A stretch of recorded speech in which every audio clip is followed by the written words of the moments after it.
Hi. So I'm Stephan Reese. I'm the Executive Director of the Interactive Art Collection, a 501c3 nonprofit art museum. Our big flagship exhibit is the Art of Nintendo Power, which is directly next door, so I don't have a visual aid. I brought you a museum. That is my visual aid. I'm also very proudly a single father of a 7-year-old girl who's amazing. Her name is Piper. I have 3 dogs. One of them is a 110-pound Great Dane. And I have worked in the, as of 2023, I will have worked in the video game industry for 20 years. My first game was Fairly Odd Parents for the original Xbox. The most recent game that I just shipped is The Quarry by 2K, so please play it. I'm very, very proud of that game. So yeah, I super didn't expect this to turn out, which is great. And so I thought I'd just start with an introduction as to kind of how I started the foundation, and kind of cover some most popular questions, and go from there. And we can, anyone who has any questions additionally to that, we can grab the mic. So it was actually in. We're going to get real personal real quick. So 2019, the day of this show, my wife passed away. And so that was kind of a turning point for me. So to where it was, I had been collecting a bunch of different things. I had 9,000 games, but collecting some more kind of historical items like original art, like signage and trophies and all that kind of thing. And I'm like, what am I actually doing this for? And look, collect how you want to collect, but like I had some like art collector friends who were like, oh yeah, my collection's like literally sits in a closet, so that it like can't see the light of day, and like God forbid anything happened to it. And you know, I just kind of kept thinking about it. I'm like, you know, if I were to share all of this art and something were to happen to any one of these pieces, like if let's say I shared it for the next 30, 40 years, which is my plan. I would love to retire into doing this full time. I work in the game industry now, so I can do this. This is my life's work. And so, you know, I thought if something happens to any one of these pieces in the service of sharing it for the next 40 years, so be it. Like that's worth it to me for something to those maquettes, for instance, super fragile. Something is gonna happen to one of those one of these days, and I'll fix it, and it'll be fine. And as payment for that, I'll get to share it with all of you for the next 30 years, which to me is totally worth it. So that's sort of how the foundation spun up. I like to say, I work very closely with the Video Game History Foundation. I like to say I do all the things that Frank and Kelsey don't have the room to do. Yeah, so I thought I'd talk a little bit some actually fun stories, because I think a lot of people will want to know sort of how this art is had, and or how it's found. And a lot of it is just finding people. It's never about, and you can kind of use this as collecting anything that's not for sale. It's not about finding a thing. It's about finding a person and making that connection and building that relationship to the point where it's like, okay, my goal is not to come away with this piece of art. My goal is to make that person know that when the time comes, I am the best place for this, right? And if you structure it that way, first of all, you'll be way less shady. But then even if you come away with nothing, you'll still have built an amazing relationship, amazing connections. Like I have found art where it wasn't from the initial connection. It was but that person knew a person who knew a person who knew a person, and had I not treated that person well, then none of that would have happened. So none of what I do is magic. It's not difficult. It's incredibly time-consuming. But when you have a name, because most of it starts with a name, right? You find John Smith, which, oh God, when it's John Smith, it's awful. Because that's like 3 months of me contacting every John Smith I can find. But you really just usually starts with a name, and you know, it's not like, oh, do you have a thing? It's like, well, just tell me about your time in the industry. And because a lot of times people will be like, oh, well, I don't remember anyone's name. And I'm like, that's fine. Let's talk about your day. Let's talk about whatever. Like, let's just talk. And then organically they'll be like, oh, I remember this guy and I remember this person. And, you know, it's like, so those things kind of come organically out of that. That habit, so half of those covers were painted by a man named Dan McGowan, who is Rose McGowan's father. And so I found him, he passed away in 2010, but I had found his obituary, and it was like, you know, he had many children, bless his heart, and it said, you know, leaves behind so-and-so and so-and-so, and Rose. And I'm like, there is no way that that's Rose McGowan. And so I hit her up on Instagram. And I was like, there's so many tiers of like impossible, right? It's impossible this is her. It's impossible that she's gonna respond to me. And so sure enough, she's like, yeah, that's my dad. Here's my stepmother's phone number. And so I was able to rescue all of those covers. Those were sitting in an attic forever because Dan McGowan was an amazing artist, but he was also a commercial artist who did everything. And so at the same time he was painting those, he was doing like herbal essences tea boxes and like, you know, Downy paper towels and just like, you know, detergent and like, that's one of the most interesting things. It's like, this was a job for most people. Like they was just like, and that's why like a lot of those maquettes have been destroyed, and like being able to find what we did, right? Like that the Dr. Wiley shit that's next door. The fact that that's larger than a football and still exists is crazy. Because you know, I have photographs of like the Maniac Mansion. That's like a 4 foot tall piece of polymer clay. It was like 300 pounds. And so, of course, they didn't keep that. Nintendo wasn't Nintendo, right? It was just, you know, it was taking up space in my studio. So, of course, I'm going to photograph it and throw it away. So, so being able to find, you know, what we found is incredible. Because again, this is really just kind of a job for a lot of these artists. And you know, I've mentioned before, but the reason why I don't put people's names on plaques in all those frames. A lot of people don't want to be bothered by us. And you know, they've spent the last 30 years of their, you know, retirement essentially, just comfortably living in peace. And I give the option, right? It's like, you know, this is, if you would love to be known, if you want to be known, I would love to tell people, I'll shout it from the mountaintops, you know, I'll tell them all about you, but this is what you can expect.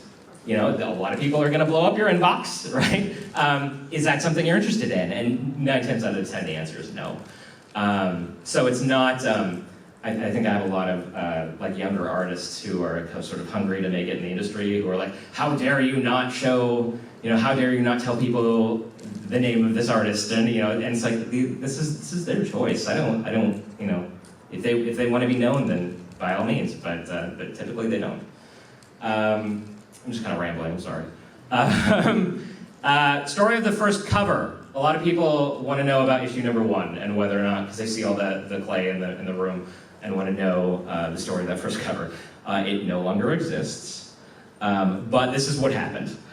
So that cover was made by Joan Gatz, who was she's actually an Academy Award-winning filmmaker now.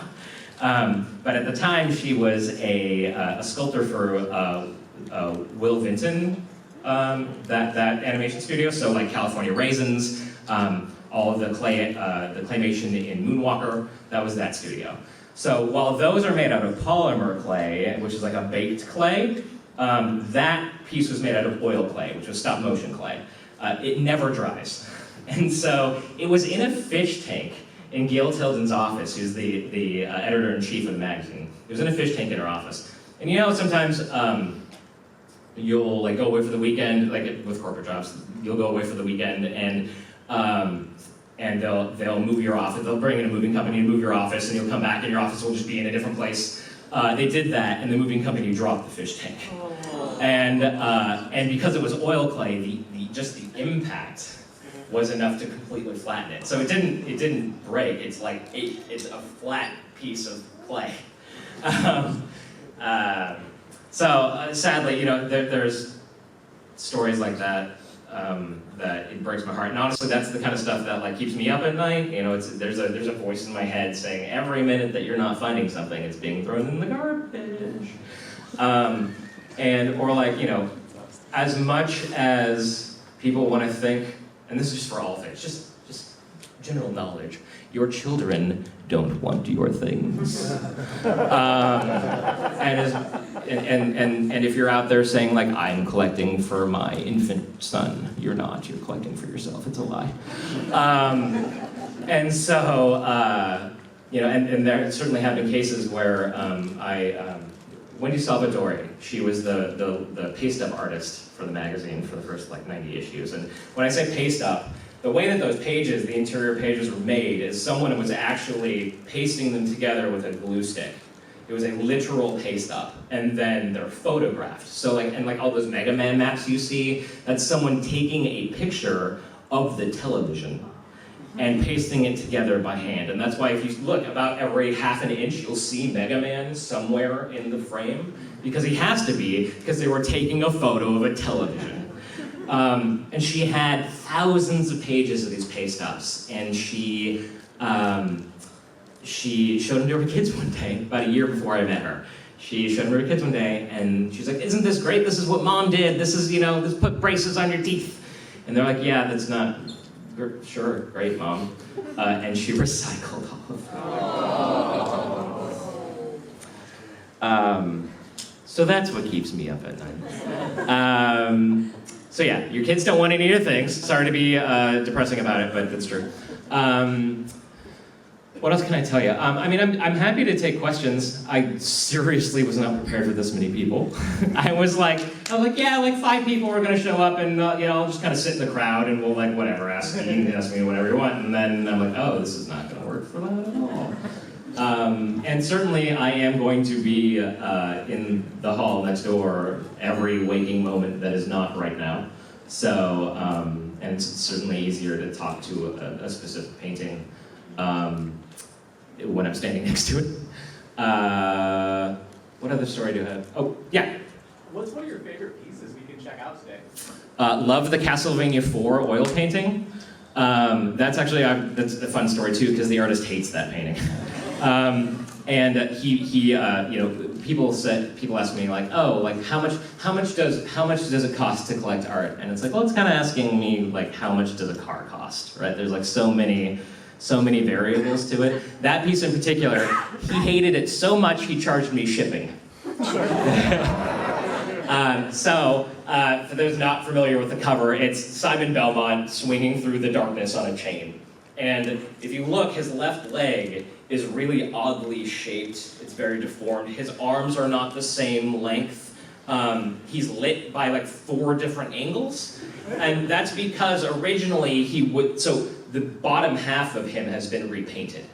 So he was originally sweeping into the frame, like there's an area in the lower left-hand corner where it says on the cover, Super Castlevania 4.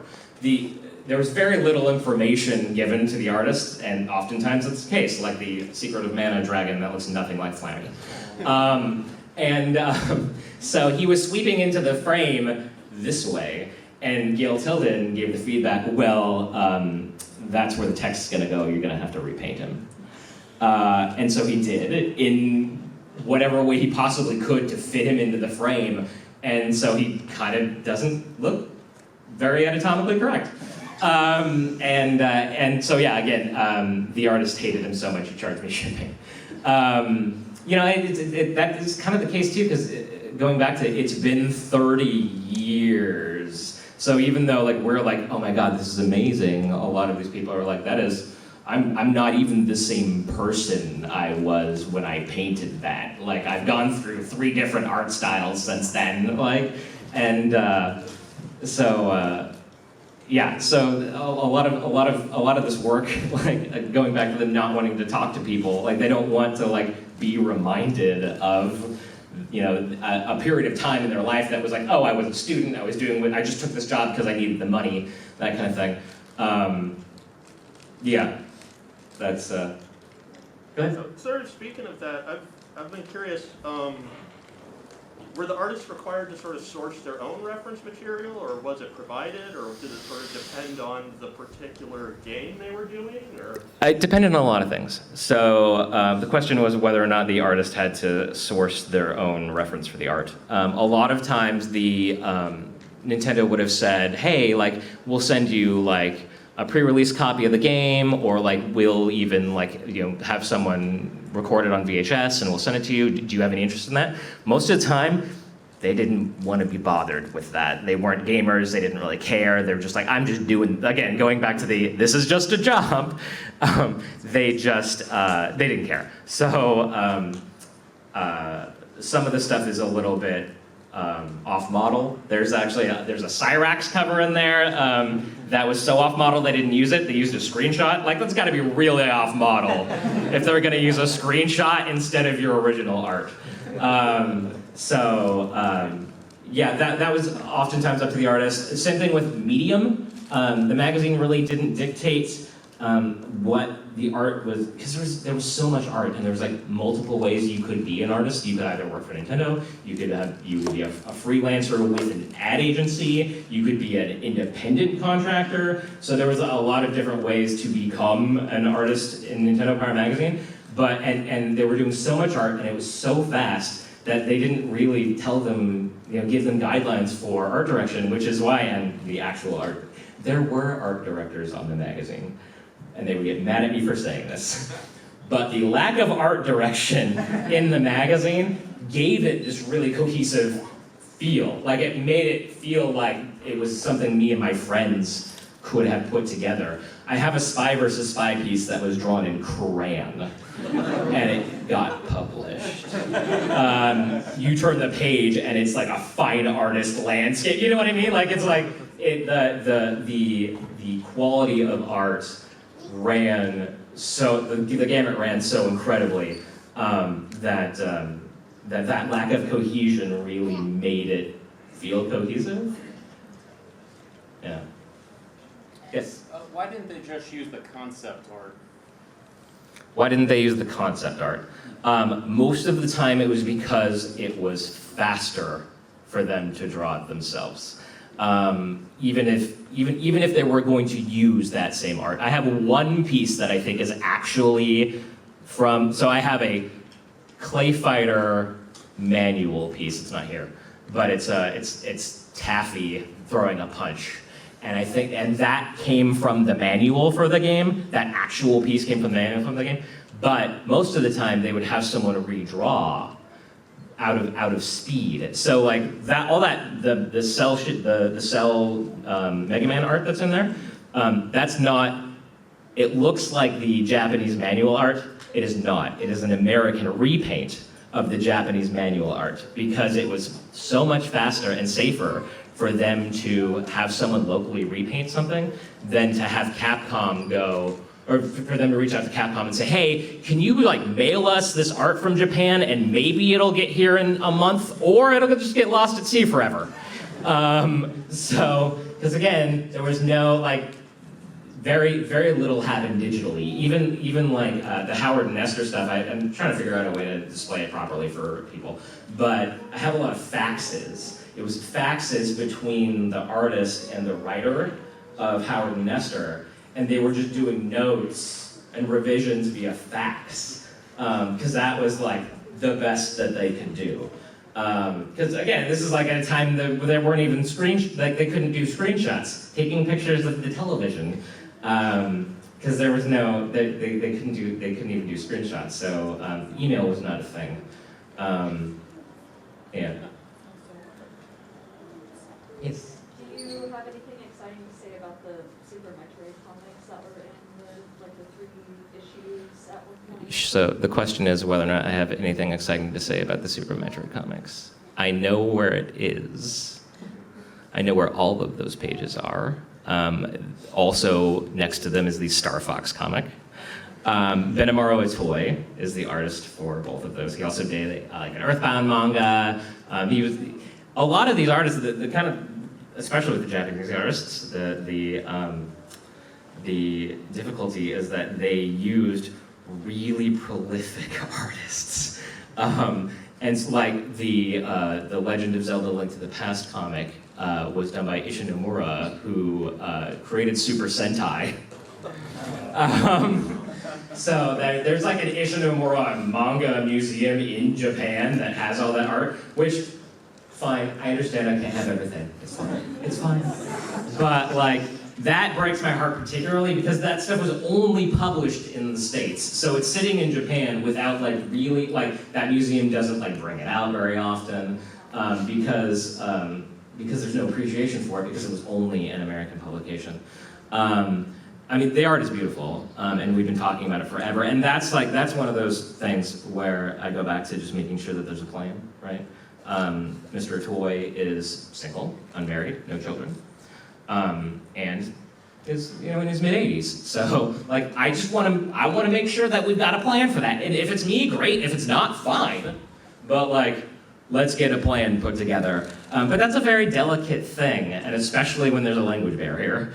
And cultural, very, very, very particular cultural challenges as well.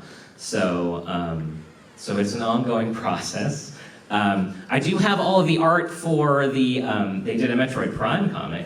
The Dreamwave artists did a Metroid Prime comic. I have all of that.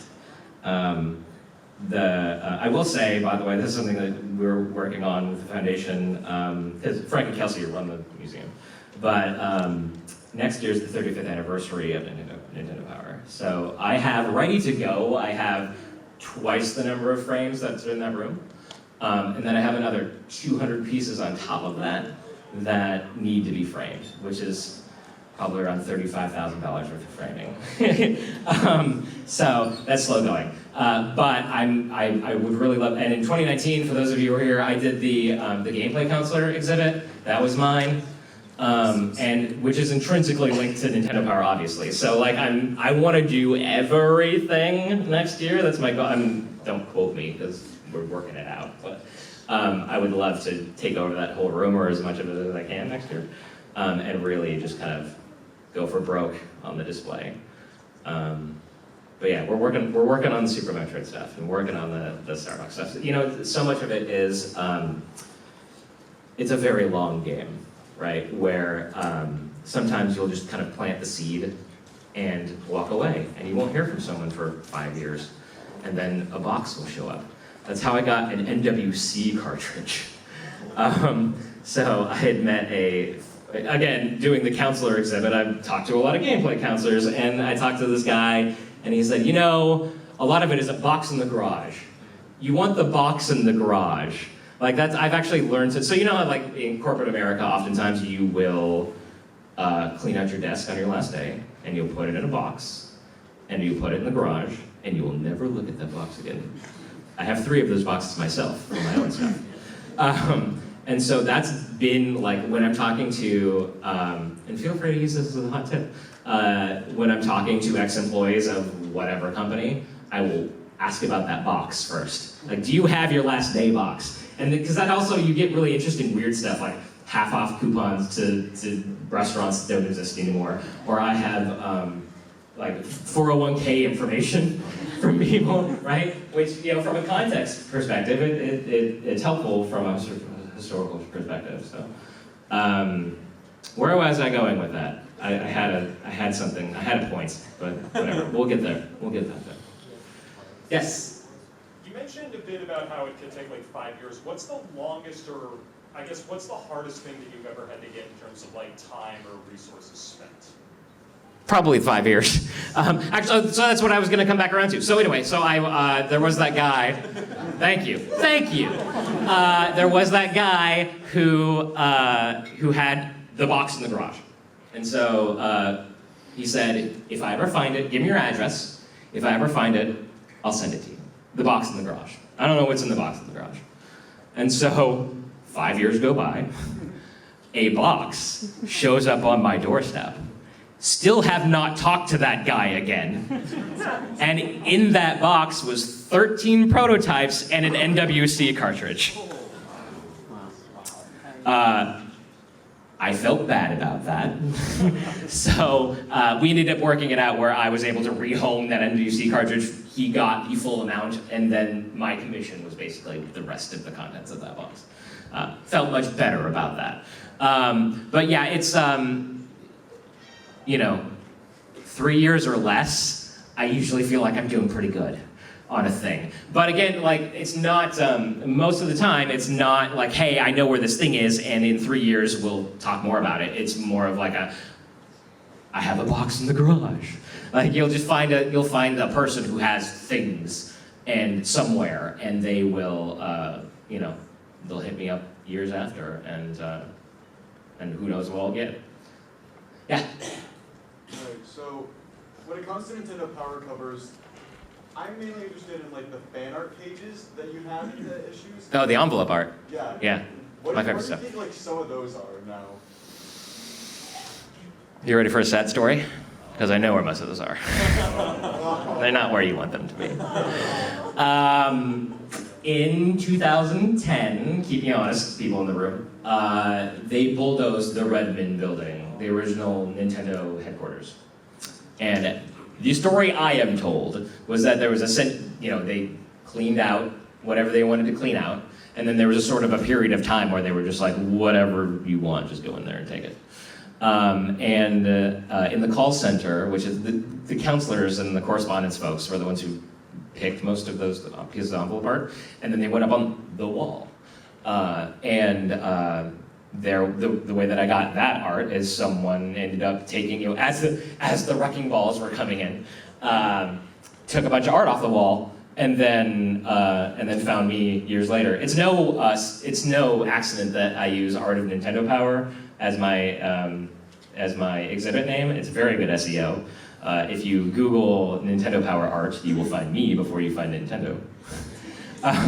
So yeah, that's where most of that envelope art came from. I have, so presumably, the rest of it got knocked down with the rest of the building.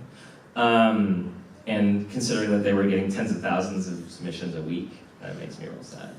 I have 2 more full issues like that. That's what makes that I mean, it's all special, but like what makes that piece special to me is that it's everything from that issue. So I have 2 more issues that are like that, and then I have a bunch of stuff that was never published. And then a lot of it is like Mario decapitating Sonic. I'm not messing around. It really is. There was some really like gnarly violence. And you know what's actually fun about too? Well, I think it's fun. I'm sure those kids were whatever. But a lot of those kids would get republished often, and they got really clicky.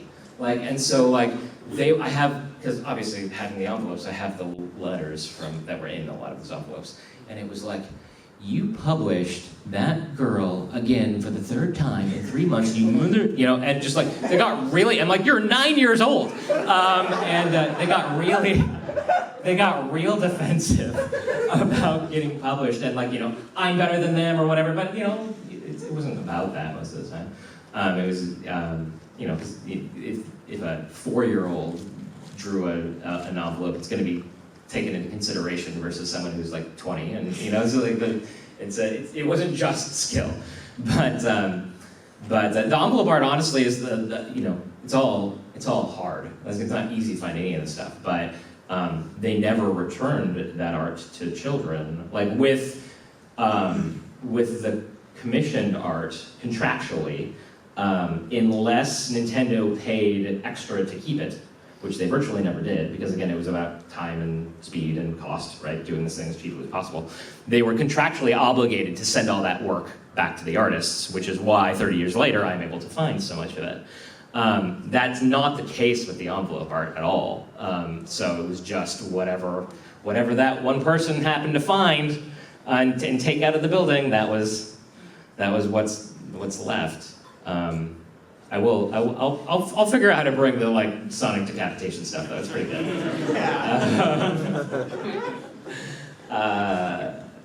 Yes. With some of these things you acquire, do you have any legal hurdles you have to go through? You notice I'm not selling an art book? Anybody notice I'm not selling an art book? Yeah, so bless them. Nintendo's idea of helping me is generally not suing me into the dirt, which is great. That's fine. That's but yeah. So there's a lot of even Nintendo. Actually, I was talking to someone earlier about this. Like, you also notice that they don't do like collected volumes. Like Nintendo is not putting out collected volumes of Nintendo Power, which by the showing in this room, I think probably would do pretty well if they put bound issues of Nintendo Power together. But you get into like the image rights are so weird for these pieces because it's like, yes, Nintendo owns the image rights to reproduce Mickey's Magical Quest cover, right? They certainly don't own the image rights to Mickey Mouse.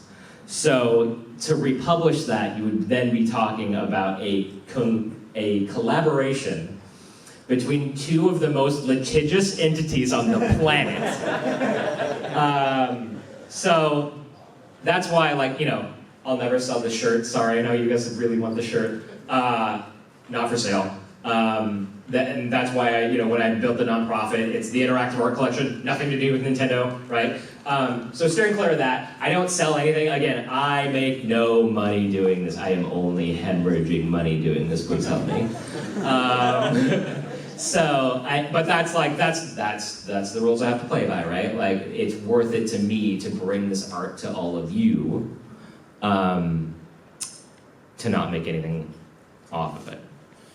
So yeah, usually it's generally around like all the legal hurdles are all about like around reproduction, around you know, image rights, that kind of thing. But again, if I'm literally just bringing it to you and going, look, here's a thing. So that's, you know, I play by the rules. I don't charge for my art show. Like, it's whatever the ticket price you guys pay. I don't even know what you paid to get in the show. And so, like, that's none of my business. And so, like, I would never do a show where, like, I would, like, be in, like doing a freestanding art show and charging you for it. I would never do that. Like, that's the kind of stuff. As long as I don't make any money, nobody cares. So, that's generally the legal hurdles. Yeah? So you won't sell the shirt? I won't sell the shirt. Say you, like, donate it to me, and then I give you 20 I am gonna do more interactive art collection merch. It is a cool logo. It's my little robot head logo guy. So I'm happy to do interactive art collection stuff, but like, again, it's just not worth it. Like, because you know, again, I am happy to play by whatever rules I need to play by in order to bring you this art, and anything that's gonna threaten my ability to show this to you, I'm not gonna come anywhere near. Right.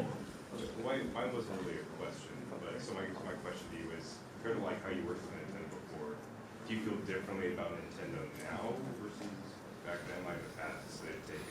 I have never worked for Nintendo. I know that freaks people out. I would have been 8 years old, by the way, when most of that art was drawn.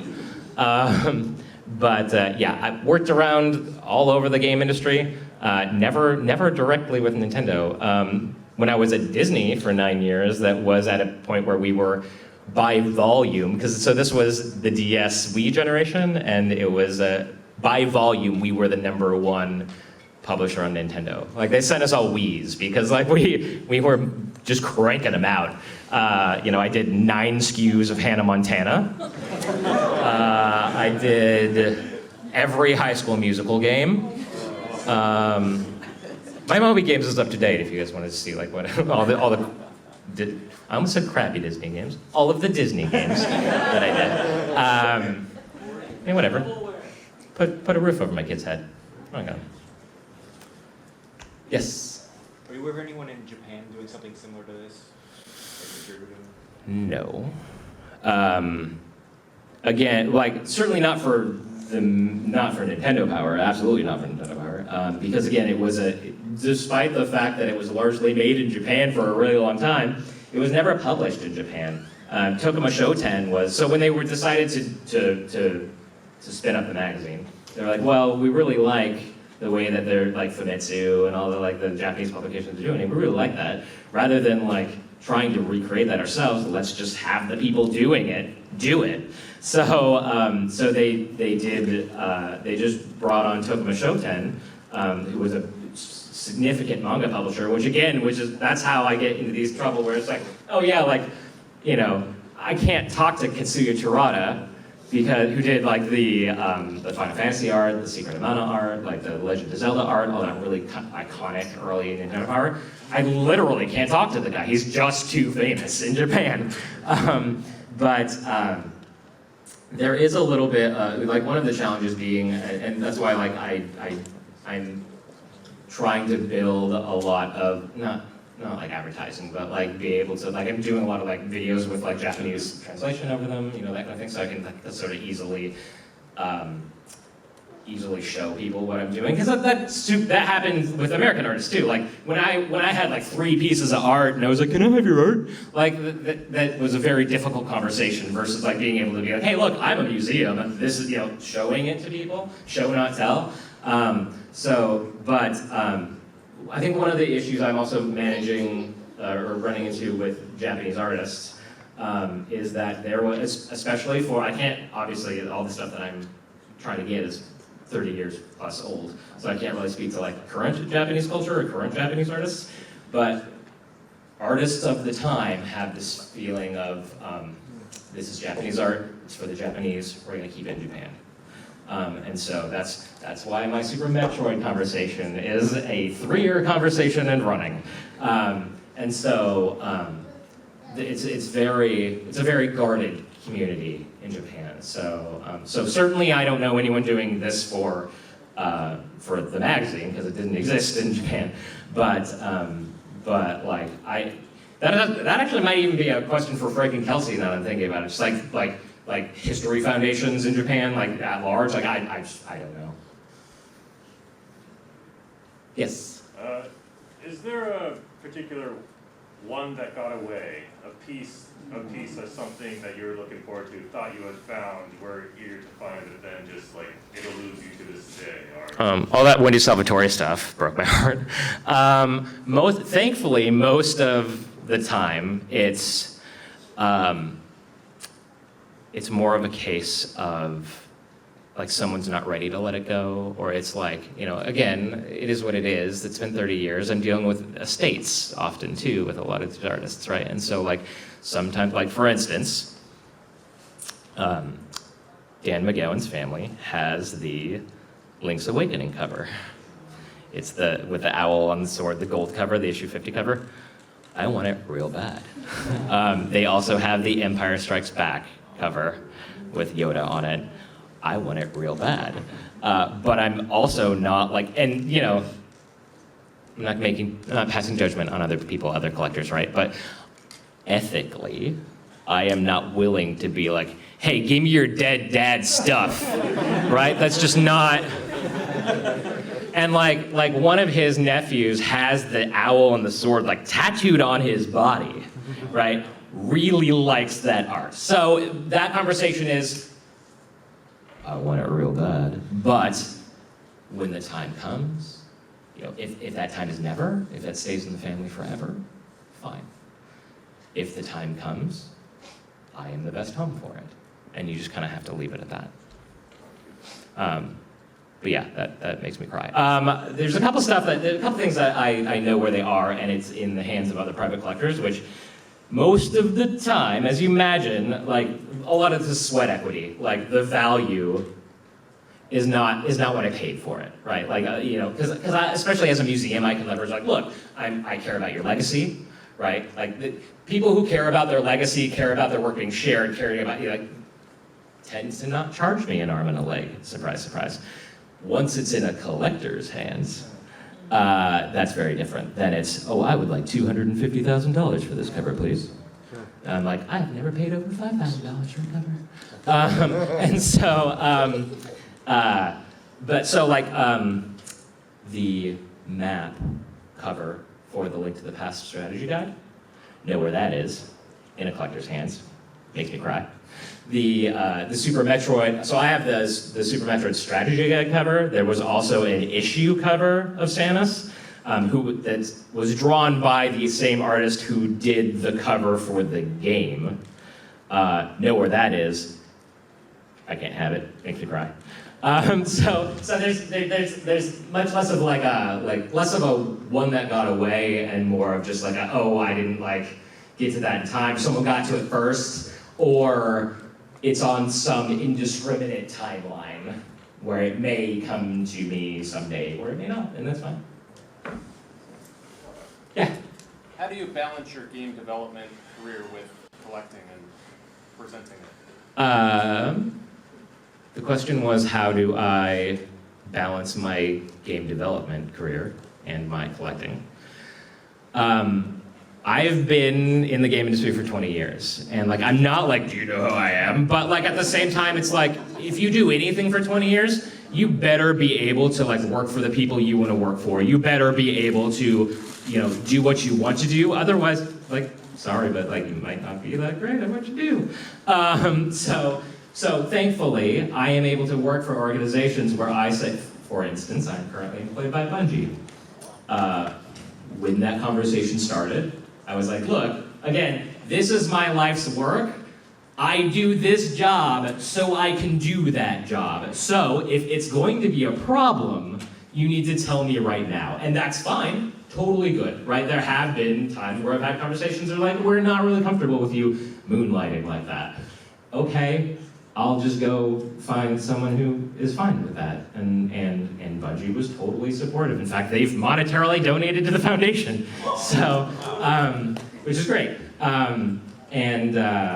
So yeah, it's just, you know, I would be in a very different place if I wasn't so far along in my day job career, but it really is just a matter of just working for people who believe in what you do. And honestly, like, it's not like I'm not gonna go work, even if I did work for a magazine publisher, they don't make magazines the way that they made Nintendo Power. So like, I can't even think of an instance where it would be like a true conflict of interest. I guess maybe if I worked for Nintendo, but like, I don't even know if I feel like that would be like too close to the source. Like, I don't know that I would have a lot of fun. Like, I was at Nickelodeon for a little while, worked on the Ninja Turtles, like the Ninja Turtles, have the Ninja Turtles tattooed all over my body. And it wasn't a comfortable situation for me. I actually had to move on because I couldn't make decisions in the best interest of the brand because I wanted it to be for me, and it wasn't for me. So yeah, there's a very long way of saying you just have to kind of work for people that believe in what you do. I think I got time for like 2 more. Yes, in the back. Are there any notable pieces that are just like complete mysteries in terms of like where they are right now that you're still hoping will turn out? So the question is whether or not there are pieces that are like complete mysteries that I'm hoping to find. Is that pretty good? Yeah. Okay. So I think a lot because people are like, oh, what is your grail? And I'm like, I have a room full of stuff that's one of one. Like, it's all my grail. Like I used to say, oh, my grail is like the next thing that I find that I don't know exists today, right? Which is still true, but the clay sculptures for the Earthbound strategy guide, I would murder any one of you. Any one of you.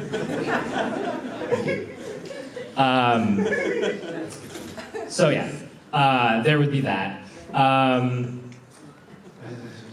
mean, all this stuff like, because a lot of the Japanese art, Katsuya Terada, I mentioned him before, amazing, amazing artist.